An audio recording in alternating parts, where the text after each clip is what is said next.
Now let us सी trigonometric identities. ये क्या होता है इसको पहले समझ लेते हैं। सबसे पहले हम समझते हैं कि याद करते हैं कि आइडेंटिटीज हमने जो पढ़ा है उसको रिकॉल कर लेते हैं। तो आइडेंटिटीज क्या होता है, ऐसे वैल्यू किसी इक्वेशन की अगर हम बात करें तो ऐसी इक्वेशंस जहां पर वेरिएबल की हम कोई भी वैल्यू रखें ये सेटिस्फाई करे या ट्रू हो, तो दैट आर कॉल्ड आइडेंटिटीज। अब ट्रिग्नोमेट्रिक आइडेंटिटीज क्या होता है, ट्रिग्नोमेट्रिक आइडेंटिटीज ऐसी इक्वेशंस हैं जहां पर ट्रिग्नोमेट्रिक रेशियोज इन्वॉल्व होते हैं और वो किसी भी एंगल के लिए वो सेटिस्फाई करे, किसी भी एंगल के लिए वो ट्रू हो। ऐसी इक्वेशंस को हम कहते हैं trigonometric identities. Now let us see कि क्या है ये identities. Now let us see right angle, consider right angle triangle. हमने कोई राइट एंगल ट्राइंगल ले लेते हैं, यहां हम देते हैं दैट इज ए बी और सी। ठीक है, ये right angle at B. Okay, now we know that for Pythagoras theorem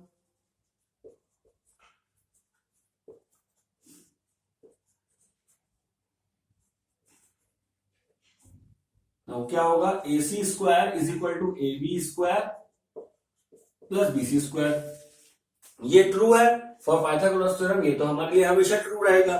ठीक है ना, इसी इक्वेशन को अगर मैं डिवाइड कर दूं बाय ए सी स्क्वायर तो क्या बनता है, let's see. Divide equation by A C square, यहां ए सी स्क्वायर से डिवाइड कर देंगे तो क्या बन जाएगा, that is A C square upon A C square is equal to A B square upon A C square plus B C square upon A C square. ठीक है, ये इक्वेशन बन गई। ठीक है, नाउ लेट अस सी, इसको अगर देखेंगे तो ये क्या बन जाएगा, दिस इज इक्वल टू 1। अब A B by A C whole square, ठीक है, plus B C by A C whole square. ठीक है, अब इस इक्वेशन में देखो, अगर मैं इस एंगल के बारे में बात कर रहा हूं तो क्या बन जाएगा, ए बी बाई ए सी का रेशियो क्या बन जाएगा, now AB by AC, that is base upon hypotenuse. AB by AC is equal to base upon hypotenuse and that it comes out to be cos A. cos A, ठीक है, base upon hypotenuse is equal to cos A और यहां इसका square है, that is cos square A। ठीक है, यहां देखते हैं BC by AC। Now BC is perpendicular, AC is hypotenuse, then it becomes sin A, sin A और यहां पे स्क्वायर है, it will become sin square A और ये 1 यहां पे है। तो ये बन गई हमारी पहली आइडेंटिटी, क्या, cos square A plus sin square A is equal to 1। Now it is true for any value of angle A की हम कोई भी वैल्यू रखेंगे ये रिलेशन हमेशा ट्रू ही आएगा। ठीक है, नाउ सिमिलरली अगर हम इसको, हमने यहां पे इसको एसी से डिवाइड किया, अगर हम इसको एबी से डिवाइड करते हैं तो क्या बनता है, let us see. A C square is equal to A B square plus B C square, ये हमारे पास था। इसको हमने डिवाइड कर दिया equation by A B square. ठीक है, ए बी स्क्वायर से डिवाइड कर देंगे तो क्या बन जाएगा, that is A C square upon A B square is equal to A B square upon A B square plus B C square upon A B square. तीनों जगह पे हमने ए बी स्क्वायर से दोनों साइड इक्वेशन को divide कर दिया तो क्या बन जाएगा, now this is A C upon A B whole square, A C upon A B whole square is equal to this is 1 plus B C upon A B whole square. ऐसे लिख सकते हैं इसको। नाउ ये क्या बन जाएगा, A C upon A B, that is hypotenuse upon base. Hypotenuse upon base हम लिखते हैं सेक थीटा या सेक ए कह लीजिए यहां पे एंगल। ठीक है, सेक ए और ये इसका स्क्वायर है तो यहां पे हम कह सकते हैं इस तरह से। Now 1 plus B C upon A B, that is B C upon A B, तो ये बन जाएगा tan थीटा या tan ए। tan स्क्वायर यहां स्क्वायर है, दैट इज tan स्क्वायर है, तो ये हमारी दूसरी आइडेंटिटी बन के आ गई, sec square A is equal to 1 plus tan square A. ठीक है, तो अभी हमने पहले AC से डिवाइड कर लिया, AC स्क्वायर से, फिर AB स्क्वायर से डिवाइड किया, now we divided with BC square. तब देखते हैं क्या बनता है। Now AC square is equal to AB square plus BC square and divide by BC square. पूरे इक्वेशन को BC स्क्वायर से डिवाइड करेंगे तो क्या बन जाएगा, ये AC upon BC whole square is equal to AB upon BC whole square plus 1। ठीक है ना, AC अपॉन BC क्या है, इस is hypotenuse upon perpendicular. Hypotenuse upon perpendicular कौन सी आइडेंटिटी होती है, रेशियो होता है, दैट इज कोसेक थीटा या कोसेक ए। तो it will become cosec A square, उसको हमने स्क्वायर कर दिया, कोसेक स्क्वायर ए।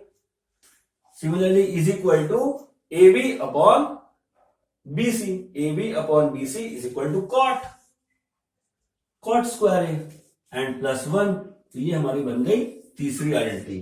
तो ये 3 आइडेंटिटीज हैं, इस पर इसको हमको याद रखना है, याद करना है, और तीनों पे बेस्ड कुछ क्वेश्चंस हम लोग यहाँ पर सॉल्व करेंगे। तो ये इनका यूज भी आपको क्लियर हो जाएगा।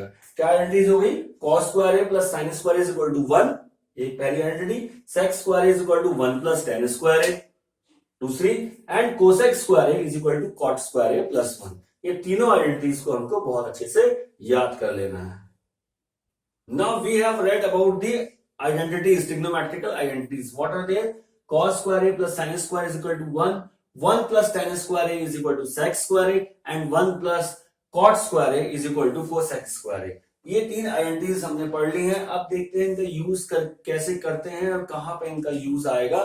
तो उस पे बेस्ड एक क्वेश्चन देखते हैं। What it says, right all other trigonometric ratios of a in terms of sec a, यानी कि हमें सारे ट्रिग्नोमेट्रिक रेशियोज को sec a इसकी टर्म में हमको लिखना है। तो हम ये कैसे लिख सकते हैं, sin cos tan cot और cosec, इन सबको sec की टर्म में लिखना है हमको, है ना। तो हमारे पास क्या आइडेंटिटीज हैं, लेट अस, सबसे पहले हमें चाहिए sin की वैल्यू चाहिए। तो sin के लिए हमारे पास क्या आइडेंटिटी है, that is cos square A plus sin square A is equal to 1। ये हमारी फर्स्ट आइडेंटिटी हमने देखा, cos square A plus sin square A is equal to 1 है। नाउ हमें मालूम है कि sec और cos में एक रिलेशन है, तो और हमें sin फाइंड आउट करना है हमको, ठीक है, sin फाइंड आउट करना है। तो क्या बन जाएगा, now sin square A is equal to 1 minus cos square A. हमको कैसे फाइंड आउट करना है ये हमें सीखना है। sin हमें चाहिए है, sec की टर्म में चाहिए, sec पता नहीं, हमको cos पता है, cos से हम sec फाइंड आउट कर सकते हैं, इसको उल्टा करके, इसको रिवर्स करके। Now what is this, now sin square A is equal to 1 minus 1 upon sec square A, ऐसे बन जाएगा। cos ए, क्यों, क्योंकि cos A is equal to 1 upon sec A, ऐसा होता है, और यहाँ स्क्वायर है तो फिर ये स्क्वायर हो गया, डन। अब क्या बन जाएगा, इसको मैं लिखूं तो क्या बन जाएगा, sec square A minus 1 upon sec square ए, इस तरह से इसको लिख सकते हैं, that is sin square A. ठीक है, ये बन रहा है, और हमें क्या फाइंड आउट करना था, हमें चाहिए था sin ए, तो हम यहाँ पे स्क्वायर रूट कर देते हैं, that is sec square A minus 1 upon, यहाँ स्क्वायर है तो ये स्क्वायर से बाहर आ गया, this will become our identity in terms of sec A. Okay, sin A in terms of sec A. ठीक है, अब cos को देखते हैं। Now cos A is equal to, ये तो स्ट्रेट फॉरवर्ड है, cos A is equal to 1 upon sec A, तो सब ये तो स्ट्रेट फॉरवर्ड है, ये हमें मालूम ही है कि cos जो है उसका इनवर्स होता है, ठीक है, 1 by sec A. Okay, now let us see what about tan A. Now tan और इसके बीच में क्या रिलेशन है, ये स्ट्रेट फॉरवर्ड दिया हुआ है, tan और इसके बीच में एक आइडेंटिटी है, you know that 1 plus tan square A is equal to sec square A, this is an identity, ये हमको यहां दिया हुआ है, फाइन। तो इसी से हम देख सकते हैं, now what is tan A, क्या बन जाएगा, tan A is equal to sec square A minus 1 square root, यहां से ये बन गई तीसरी आइडेंटिटी। ओके, तो हम sin ए, cos ए और tan ए, ये ट्रिग्नोमेट्रिक रेशियो को फाइंड आउट कर पाए in terms of sec A. Now let us see next क्या है, that is cot A. cot A हम जानते हैं, that is equal to tan A होता है 1 upon tan A. Now tan A क्या है हमारे पास, दिस, तो cot ए हमारे पास क्लियरली आ जाएगा, दैट इज 1 अपॉन, ये बन गया हमारे पास cot A in terms of sec A. ठीक है, नाउ सेक तो हमारे पास है ही, लास्ट आइडेंटिटी बचा cosec. Now cosec A is equal to 1 upon sine A. Sine A हमारे पास क्या है, this 1 upon sine A will what will come, this upon